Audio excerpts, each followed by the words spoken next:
আসসালামু আলাইকুম সবাইকে। জুহা ইবনে মামুন চ্যানেলে আপনাদের সবাইকে আমন্ত্রিত। কেমন আছেন আপনারা? আশা করি সবাই ভালো আছেন। আমিও রহমতে ভালো আছি। আজকে আপনাদের তৈরি করে দেখাবো মলাই মাছের ঝোল কিভাবে আমি রান্না করি। সেই প্রসেসটা আমি আপনাদের সাথে আজকে শেয়ার করব।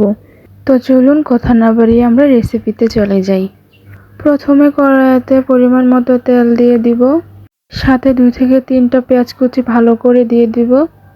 পেঁয়াজগুলো লাল হয়ে আসলে সাথে লবণ আর বাটা মশলা দিয়ে একসাথে ভালোভাবে মিক্স করে নেব। পেঁয়াজগুলোকে ভালোভাবে লাল লাল করে নিতে হবে। একটু লাল লাল হয়ে আসলে সেখানে একটু হলুদ গুঁড়ো দিয়ে দিব। আমি পানির সাথে মিক্স করে নিয়েছি, আপনারা চাইলে গুঁড়ো হিসেবে ব্যবহার করতে পারেন। আপনারা চাইলে গুঁড়ো ইউজ করতে পারেন, তবে আমি একটু পানির সাথে মিক্স করে দিয়েছি। তারপর আমি ভালোভাবে মশলাটাকে কষিয়ে নেব, একটু লাল লাল করে ভালোভাবে ভেজে নেব। মশলাগুলো লাল লাল হয়ে আসলে সেখানে আমি একটু পানি দিয়ে দেব।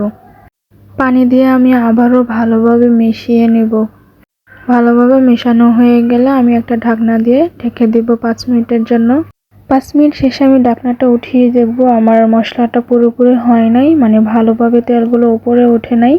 তার জন্য আমি একটু ভালোভাবে নেড়েচেড়ে আবারও ঢাকনা দিয়ে ঢেকে দিব 2 মিনিটের জন্য। ঢাকনাটা ওঠানোর পর দেখতেই পাচ্ছেন তেলগুলো কি সুন্দর উপরে ভেসে আসছে।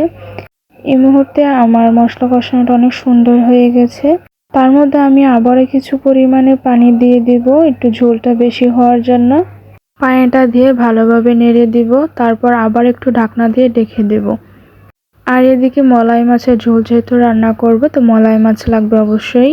মলাই মাছগুলোকে আমি প্রথমে হলুদ একটু লবণ দিয়ে ভালোভাবে ভেজে নিয়েছি। তারপর ওই মশলাটা বলক ওঠার পর আমি ভাজা মাছগুলো এর উপর দিয়ে দিব। একটু নাড়াচাড়া করে দেব। সাথে 3 থেকে 4টা কাঁচামরিচ আমি কুচি করে কেটে উপরে দিয়ে দিব।